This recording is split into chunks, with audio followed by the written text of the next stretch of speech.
Professor, deixa eu perguntar uma coisa, então, só para assim, né? Sempre o pessoal fala assim, é assim, é assim.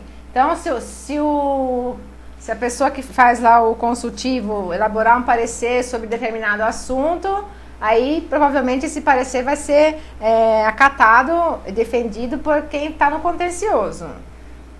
É isso. Entendi. Eu Não, não posso entendi. falar assim, por exemplo, os juízes de plantão que me desculpem, eu não vou falar de todo mundo, mas é assim.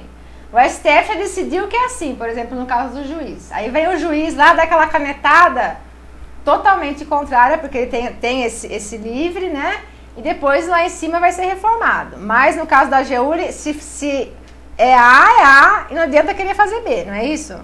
Não, veja só, na verdade existem pareceres que são vinculativos à administração e pareceres que não são vinculativos, né? E o poder do parecer vincula, ou seja, a decisão do parecer vincula, e também existe o parecer que não vincula. O parecer que não vincula deixa ao administrador a opção de decidir ou não por acatar aquela sugestão. O parecer que vincula faz com que o administrador tenha por obrigação colocar em prática aquilo que foi definido no parecer. Acontece o seguinte, quando a ação do administrador é motivada por um parecer da Advocacia da União, é lógico que, chegando a essa questão, há um processo, há análise judicial e a necessidade de defesa da Advocacia da União, vai ser analisado a posição que a AGU tomou em relação àquela situação específica e com a emissão do parecer. Mas, se o parecer ele não for um parecer vinculativo, portanto, que não vincula a administração pública, ele também não vai ter o condão de vincular a atividade do advogado da União que está no contencioso. Se for um parecer razoável, se for um parecer que traz uma decisão para a administração pública razoável, logicamente que o advogado da União do contencioso vai acompanhar. Mas se for um parecer desarrazoado, o advogado da União do contencioso, seja o parecer vinculativo ou não, ele pode mudar a tese da União no processo. Não há obrigatoriedade em relação a isso. Até porque se houvesse obrigatoriedade em relação a isso, eu diria que eu teria um advogado da União vinculando a atividade de um outro advogado da União, o que não me parece razoável. O que realmente vincula a nossa atividade em relação a posições pré-definidas pela Advocacia da União, que devem ser respeitadas por todos os advogados da União, são as questões existentes nas instruções normativas e nas súmulas da Advocacia Geral da União. Aí, nessas situações específicas, sim, se existe súmula dizendo que você não deve recorrer em determinada situação, então a posição que você tem que tomar, sem muita discussão, é aquela, não a apresentação de recurso. Se ao contrário, a súmula diz que você tem que apresentar recurso, então também não adianta decidir de outra forma, você tem que apresentar recurso. O que as pessoas confundem muito, professora Tânia, e o que eu preciso deixar claro, é em relação à nossa autonomia funcional e a análise e a comparação dessa autonomia em relação ao Ministério Público. O que as pessoas realmente dizem é que o Ministério Público tem autonomia e a Advocacia da União não tem. Não é assim. Todo advogado da União tem autonomia para decidir qual é a estratégia da defesa da União em uma ação judicial que ele tem que contestar, e todo advogado da União tem autonomia para decidir qual é a tese de defesa ou de ataque da União numa ação de improbidade, numa ação de ressarcimento, numa ação civil pública. Essa autonomia compete ao advogado da União responsável pelo processo. Agora, diferentemente do Ministério Público, em que cada cabeça de cada procurador da República é um mundo, e às vezes esses mundos eles se contradizem, eles encontram resistência, às vezes você pega, por exemplo, uma posição do Ministério Público de primeiro grau que não é a de segundo grau, e aí a coisa complica. A AGU ela trabalha também por coordenação. O que é coordenação? Eu não posso ter ou não posso ser irresponsável, não que eu esteja dizendo que o Ministério Público é irresponsável, a estrutura deles é diferente e eles precisam funcionar assim, mas enquanto a Advocacia Geral da União, a gente não pode ser irresponsável ao ponto de achar que os nossos atos não vão ter reflexo para o futuro. Eu não posso defender uma tese que é só minha e que é contrária ao que grande parte dos advogados da União pensam, porque aquele processo vai sair do primeiro grau, vai chegar no segundo grau e outro colega vai enfrentar aquele processo. Então, dificilmente o colega vai ficar defendendo a minha tese só porque eu inaugurei essa tese no processo. Nós temos autonomia funcional, mas nós precisamos pensar por coordenação, agir de forma coordenada. Significa dizer que nós precisamos manter sempre a mesma linha de atuação em todos os graus em que o processo se encontra, seja na primeira instância, seja no regional, seja nos tribunais superiores. O caminho de um processo até o Supremo Tribunal Federal, ele vai passar pelo menos por 3 advogados da União. O advogado da União da ponta, da Procuradoria, o advogado da União que atua no Tribunal Regional Federal e o advogado da União que vai atuar no STF ou no STJ. Pelo menos por 3. Porque ele pode passar por 10 advogados da União na ponta, pode passar por mais 10 no TRF e por mais 10 no Supremo. Então, trabalhar por coordenação, e essa é uma preocupação da Advocacia Geral da União, é fazer com que as nossas ações sejam coordenadas. E um parecer do consultivo, se ele for desarrazoado, ele não vai ter a chancela do contencioso. Se a pergunta é essa, não terá a chancela. Se ele for um parecer razoável, se ele for um parecer que esteja dentro da coordenação do pensamento da advocacia, se não, não. Viu, coleguinhas? Não vou citar os nomes que conversaram comigo esse final de semana, coleguinhas. Falaram pra mim assim, tia, nós não vamos fazer o concurso da AGU, porque a AGU é tudo vaquinha de presépio, tem que aceitar tudo que os caras...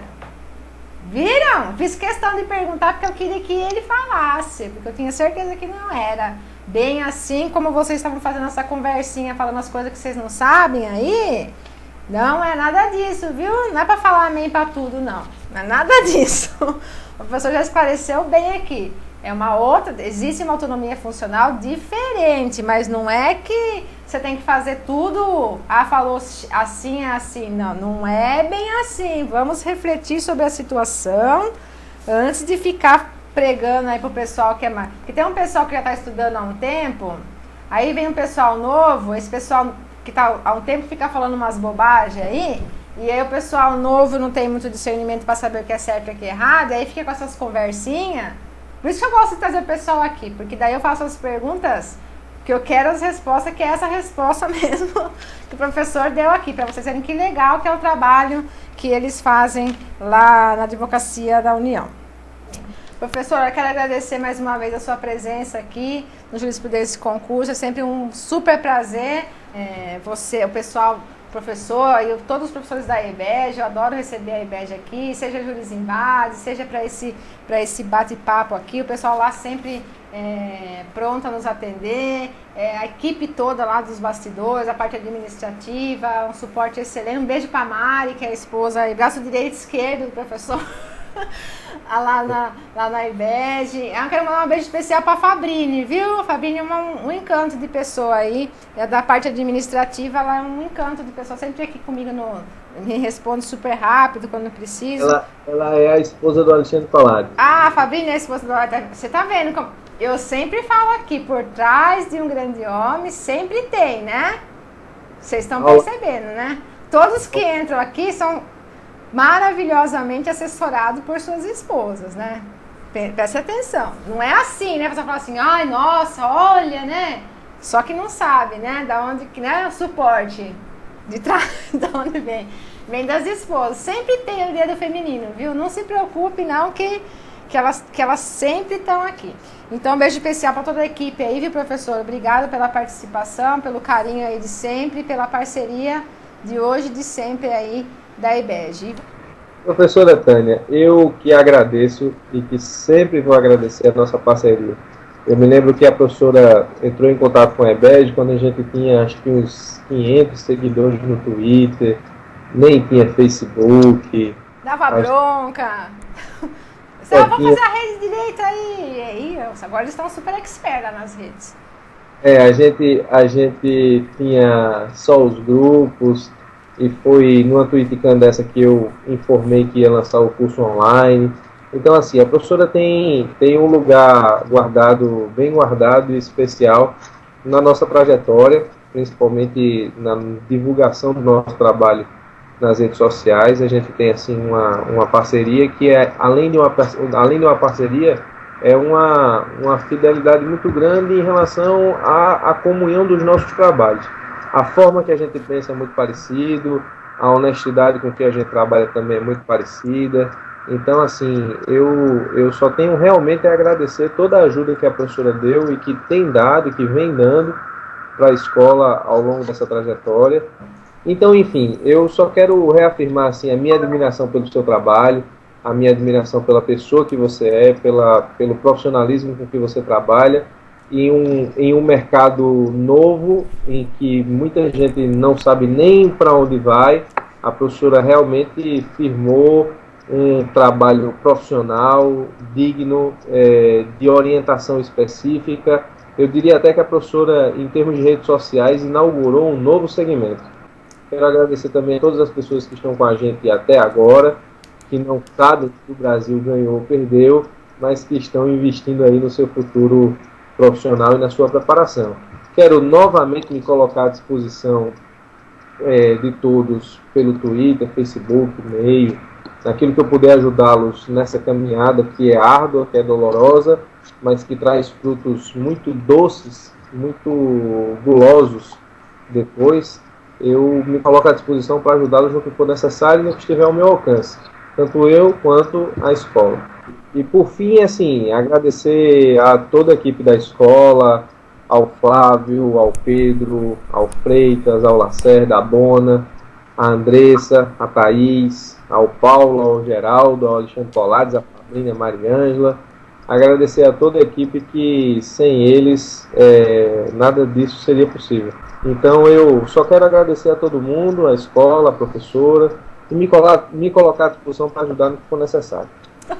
Com certeza, professor. Um grande beijo para todos aí da equipe, viu? Um forte abraço e amanhã estaremos aqui juntos novamente.